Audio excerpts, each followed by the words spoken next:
In this video, we're going to learn about what graph best fits a particular problem, okay, if we need to show it on a graph. So if we have a problem like this that says, what type of graph would you use to show ice cream cones purchased in a week?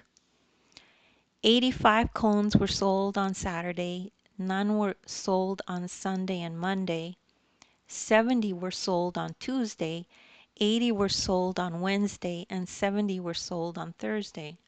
So what's the best way to show this? And your choices are stem and leaf plot, line graph, circle graph, or pictograph. So the best way to show this type of data, the best graph to show change over time is a line graph. So the best way to show this data is a line graph.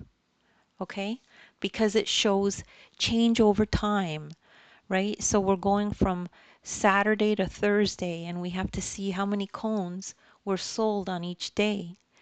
So this is how it would look if you graphed it. It's not asking you to graph it, but this is how it would look.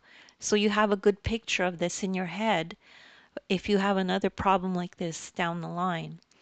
So on Saturday, there were 85 cones sold. On Sunday and Monday, none were sold. On Tuesday, 70 were sold. And then on Wednesday, 80 were sold. And on Thursday, 70 were sold. Right? So that's this data shown in a graph.